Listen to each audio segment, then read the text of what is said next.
आज हम लोग जानेंगे एसक्यूएल यूनियन के बारे में। आपके पास यहाँ पे जैसे कि दो टेबल्स है, दैट इज टेबल ए और टेबल बी। जब हम ये टेबल ए और टेबल बी को यूनियन करके कंबाइन करके रिजल्ट मिलेगा, तो टेबल ए के सारे कॉलम्स अगर सिलेक्ट कर रहे हैं और टेबल बी के सारे कॉलम्स को सिलेक्ट कर रहे हैं, तो हमको रिजल्ट में भी ए यूनियन बी मिलेगा। मतलब ए के सारे कॉलम्स और बी के सारे कॉलम्स। और आप देख सकते हैं जब हम सिलेक्ट स्टेटमेंट लिखेंगे, तब हम सिलेक्ट स्टेटमेंट टेबल ए के लिए लिखेंगे, सिलेक्ट स्टेटमेंट टेबल बी के लिए लिखेंगे और उसके बीच हम यूनियन स्टेटमेंट लिखेंगे। वही यहाँ पे लिखा हुआ है, in SQL the union operator is used to combine result set of two or more select statements. To or more select statement लिखना पड़ेगा और into a single result set. हम जो सिलेक्ट स्टेटमेंट लिखेंगे, दो लिखेंगे और उसके बीच यूनियन लिखेंगे, तो हमको रिजल्ट एक सिंगल रिजल्ट सेट मिलेगा। जो यूनियन ऑपरेशन होता है वो सिर्फ और सिर्फ दोनों टेबल्स के डिस्टिंक्ट रोज को ही दिखाता है, दोनों के डिस्टिंक्ट रोज को ही हमको देखने को मिलेगा। अगर कोई डुप्लीकेट रोज है दोनों टेबल्स को मिला के, तो वो रोज यहाँ पे कंसिडर नहीं होंगे, तो हमको सिर्फ डिस्टिंक्ट रोज मिलेंगे। तो यहाँ पे आप देख सकते हैं टेबल ए है, टेबल बी है। जब हम ए में 1 2 3 रख रहे हैं डेटा और टेबल बी में हम रख रहे हैं 1 4 5, तो हमको रिजल्ट में जो है मिलेगा 1 2 3 4 5। इसका मतलब 1 जो है वो रिपीट नहीं हो रहा है, क्योंकि वो दोनों टेबल में कॉमन है, तो यहाँ पे रिजल्ट में हमको रिपीटेड रिजल्ट नहीं मिलेगा। जब हम यूनियन ऑल देंगे, तब हमें रिपीटेड रिजल्ट मिल सकता है। तो रिपीटेड रिजल्ट के लिए यूनियन ऑल होगा। सिर्फ अगर यूनियन यूज कर रहे हैं तो डिस्टिंक्ट रिजल्ट हमें मिलता है। Every select statement within union must have the same order of columns. जब हम select statement दोनों टेबल्स के लिए लिख रहे हैं, तो दोनों कॉलम्स, जो टेबल्स के कॉलम्स है, उनका जो ऑर्डर है, उनका जो नंबर्स है, वो सेम होना चाहिए और उनका डेटा टाइप्स भी सिमिलर होना चाहिए। अगर डेटा टाइप्स सिमिलर नहीं है तो हमको रिजल्ट्स भी उसी हिसाब से नहीं मिलेंगे। The columns in every select statement must also be in same order, और सेम ऑर्डर में होना चाहिए। तो हम कैसे लिखेंगे ये हम देखेंगे आगे जाके। जब हम दो टेबल्स को कंसिडर करेंगे, जैसे कि यहाँ पे कस्टमर टेबल है, ये टेबल 1 हुआ, ये टेबल 2 है ऑर्डर टेबल। तो जब हम ये दोनों टेबल्स को कंसिडर कर रहे हैं और यूनियन कर रहे हैं, तो हमें सिलेक्ट स्टेटमेंट दो लिखने पड़ेंगे, एक टेबल 1 के लिए सिलेक्ट स्टेटमेंट और एक टेबल 2 के लिए सिलेक्ट स्टेटमेंट।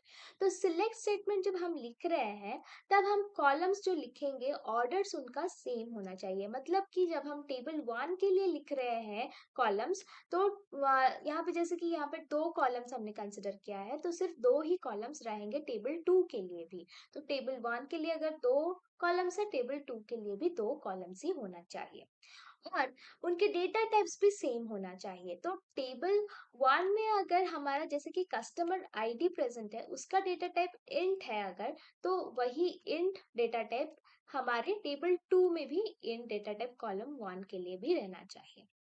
अगर हमारा सोच लीजिए यहाँ पे प्रोडक्ट है और उसका डेटा टाइप अगर वैर कार है, तो सेम यहाँ पे भी हमारा टेबल 1 के लिए भी वैर कार होना चाहिए कॉलम 2 के लिए, और टेबल 2 के लिए भी वैर कार होना चाहिए। तो ऐसा होता है हमारा यूनियन के लिए। कैसे हम लिख सकते हैं हमारा सिंटैक्स, तो सिंटैक्स लिखेंगे, सिलेक्ट कॉलम 1 2 फ्रॉम टेबल 1 के लिए वेयर कंडीशन आप दे सकते हैं, फिर जाके यूनियन यहाँ पे कंसिडर करेंगे, जो कि आपका मेन स्टेटमेंट रहेगा यूनियन के लिए, फिर और एक सिलेक्ट स्टेटमेंट, वो भी टेबल 2 के लिए विथ वेयर कंडीशन। तो चलिए देखते हैं वर्क बेंच में कैसे काम करता है हमारा यूनियन स्टेटमेंट। हमारे पास यहाँ पे टेबल्स है, जैसे कि कस्टमर टेबल, उसमें है columns customer ID, customer name, contact number, address और सिटी। फिर उसके बाद हमारे पास ऑर्डर्स टेबल है और ऑर्डर्स टेबल में order ID, order date, product, customer ID, city है। तो हमारे पास देख सकते हैं कस्टमर आईडी और सिटी जो है वो कॉमन है दोनों टेबल्स में, और हमें ऐसे यूनियन करना है कि हमें ऑर्डर्स के डिटेल भी मिल जाए और कस्टमर के भी डिटेल्स मिल जाए। तो अब हम क्या करेंगे, उसी हिसाब से हम चलिए लिखते हैं हमारा स्टेटमेंट, दैट इज सिलेक्ट। हम लिख देते हैं, और जैसे कि आप जानते हैं हम सिलेक्ट करेंगे कस्टमर नेम को, और हम सिलेक्ट करेंगे सिटी को, और उसके बाद हम लिख देते हैं फ्रॉम कस्टमर टेबल। एक टेबल ये हो गया, फिर और एक लिखते हैं यूनियन, फिर उसके बाद हम लिख देंगे सिलेक्ट, फिर हम सिलेक्ट करेंगे ऑर्डर्स टेबल में से, दैट इज हम लेंगे प्रोडक्ट को, ये सेम कस्टमर नेम और प्रोडक्ट जो है वैर का डेटा टाइप है इसीलिए ले रहे हैं, और सिटी को चूज कर रहे हैं क्योंकि ये कॉमन है दोनों टेबल्स में, फ्रॉम कस्टमर। तो ये हो गया हमारा यूनियन का स्टेटमेंट। अब चलिए रिजल्ट में क्या आता है देखते हैं, तो एग्जीक्यूट कीजिए। तो एग्जीक्यूट करने के बाद जो है वो प्रोडक्ट, अच्छा हमने यहाँ पे कस्टमर ले लिया है इसीलिए गलत दिखा रहा है, ऑर्डर्स को लेंगे। तो अब हम इसे सिलेक्ट कर लेते हैं और एग्जीक्यूट करते हैं। जब हमने एग्जीक्यूट किया तो आप देख सकते हैं कस्टमर नेम में ही प्रोडक्ट्स के डिटेल आ गए हैं, और सिटी में भी इधर उधर सब सिटीज हो गए हैं। तो इसका मतलब जो है यूनियन क्या करता है, ऐसे ही कंबाइन कर लेता है। तो ऐसे कैसे, हमको तो ऑर्डर्स के कोई डिटेल्स नहीं मिले, हमको तो कस्टमर के कोई डिटेल्स नहीं मिले, तो अब हम क्या करें, तो उसके लिए हम लिखेंगे कस्टमर नेम तो यहाँ पे है, सिटी यहाँ पे है, तो अब हम लेंगे दैट इज कॉमा देके, और वो ऑर्डर में रहना चाहिए, ऐसे इधर उधर हम लिखेंगे तो गलत हो जाएगा। इसीलिए इसको पूरा जो हमारा यहाँ पे कॉलम्स हमने सिलेक्ट किया है इसको इरेज कर लेते हैं, और कस्टमर टेबल से हम लेंगे कस्टमर आईडी को कंसिडर करते हैं, कॉमा दे देते हैं, और उसके बाद हम लेते हैं दैट इज ऑर्डर्स टेबल में से, दैट इज ऑर्डर आईडी को लेते हैं, और ऑर्डर आईडी से पहले हम लिखेंगे नल एज, क्योंकि जो कस्टमर टेबल में ऑर्डर आईडी प्रेजेंट है नहीं, तो इसीलिए नल एज लेंगे, और उसका क्या रिजल्ट आता है हम रिजल्ट में जानेंगे। तो यहाँ पे कॉमा दे देते हैं, फिर उसके बाद हम ऑर्डर डेट को लेते हैं, और उससे पहले हम यहाँ पे नल एज लिखते हैं, और हम और एक चीज लेंगे दैट इज कस्टमर नेम, तो इसीलिए कस्टमर नेम को ऑर्डर आईडी और ऑर्डर डेट से पहले लिख देते। तो ये हो गया हमारा कस्टमर टेबल के लिए सिलेक्ट स्टेटमेंट। अब हम लेंगे ऑर्डर्स टेबल के लिए सिलेक्ट स्टेटमेंट।